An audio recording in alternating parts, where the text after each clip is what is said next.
I suppose we have to register you as a lethal weapon.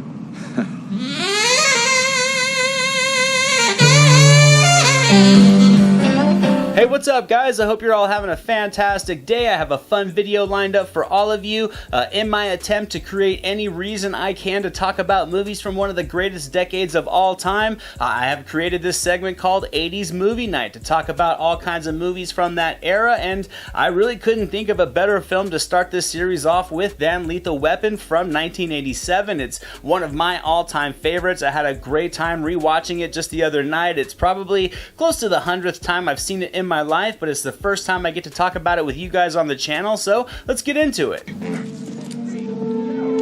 Gun!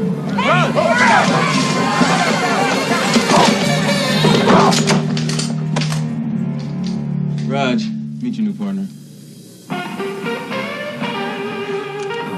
I'm too old for this. I think Lethal Weapon is undeniably a classic action movie. Mel Gibson and Danny Glover just embodied this odd couple partnership as good as anybody could have. I do think they are the yardstick for capturing chemistry in buddy cop stories.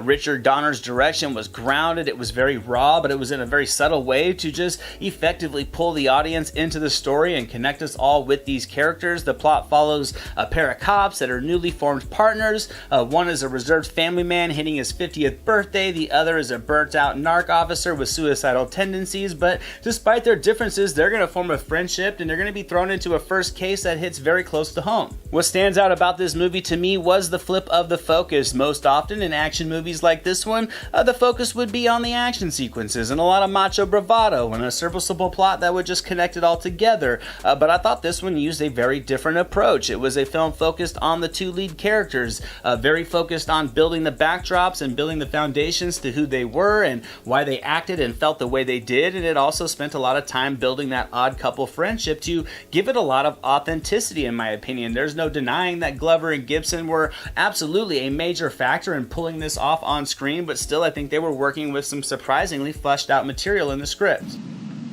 Are you really crazy? Or are you as good as you say you are? You're gonna have to trust me. This was the first script written by Shane Black, and he absolutely knocked it out of the park. I think the construction of the film overall was just a great blend of action and storytelling and just character development, case solving, tons of emotion. The dialogue was just very natural. It was tailored to all the various character types. The jokes were seamlessly worked into the conversations and all the situations nicely, and it was just able to provide endless amounts of charming amusement and some genuine laughs along the way as well. And I think Black was also able to craft some very touching moments between Riggs and Murtaugh as well. The connection that these two guys had really was built up from the ground up for us to see in this movie. We get to know them, and it just makes their friendship that much more sincere.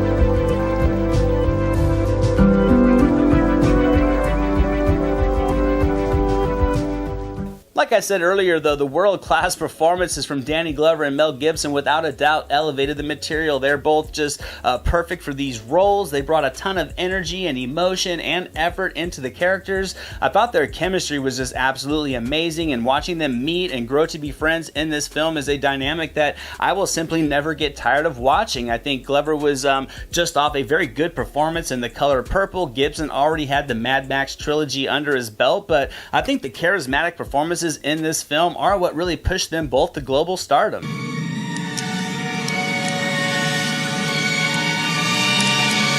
Ow! You're not trying to draw a psycho pension. You really are crazy. All the bewilderment and the frustration from Glover's character was just naturally comical. He's put into a position that he doesn't want, but he just routinely tries to make the best out of it. And watching the clash of his life values with the recklessness of Gibson's character is just pure buddy cop gold. I think Gibson was phenomenal in this movie. The fact that he wasn't even nominated for this performance was a shame, because I thought he delivered unfiltered emotion and heart to a character in an action film that has yet to be replicated to this day. I think he was able to just switch between just primal rage and intensity to being a man with compassion and a charming sense of humor. And without Gibson, I think the shifts in the tone would not have been nearly as impactful as they are in this movie. I'll see you later. I'll see you much later. I think watching this one definitely takes you on a roller coaster of emotions, and it tops it off with a great action-filled plotline that ends up turning into a personal mission. It forces our characters to really rely on each other, and it just makes all the gunplay and the fight sequences that much more tenser and more meaningful. I think the sound design and the musical score in this one are one of the best in the genre to date. The sultry instrumentals really convey emotion on its own. As the film progresses, the score not only heightens the mood, but it also really takes on a personality of its own. And while it may be subtle, I think it was just so vital to the overall atmosphere the world of the story is set in. I thought Gary Busey as Mr. Joshua and Mitchell Ryan as the General were great villains. They felt very menacing, and despite not having much depth at all, I thought both Busey and Ryan made it work, and they were able to give both Riggs and Murtaugh two capable bad guys that they were going to have to get through. I definitely think the third act was a great conclusion. It was just loaded with a lot of intensity. I mean, Riggs is just running around like a madman with an assault rifle all over the city. Murtaugh's trying his best to keep up, but he definitely leaves an impact as well. It delivers a great sequence out in the desert and just tosses in some classic Riggs going primal to just embody all you could ask for an 80s action movie. Yeah, come on. Come on. Yeah, tell me what you got. Come on. Come on. Yeah. So it should be no surprise to anybody that I'm going to give Lethal Weapon 100% on the entertainment meter. I think it had all the right pieces in its corner. It put them together perfectly to just craft an action movie from 1987 that still holds up just as good in 2019, despite some dated references in the dialogue, I would say. But I also think it's a great Christmas movie, because if Gibson telling Glover they're going to get bloody on a mission under the glow of the trees just doesn't say holidays, the very cheerful Jingle Bell Rock certainly does at the intro. Thank you guys so much for watching this video. I hope you enjoyed it. If you did, give it a thumbs up, share it with your friends. Don't forget to subscribe to the channel and leave a comment. I would love to hear from you all. Here are some links to some recent reviews just in case you missed them. The link to my official website, all my social media and merchandise store links are going to be down in the description below. And in the event, me talking to you guys about movies every couple days is not enough Anthony in your life, I now have a second YouTube channel with a growing collection of non-movie related content for you guys to check out, and I'll see you guys next time.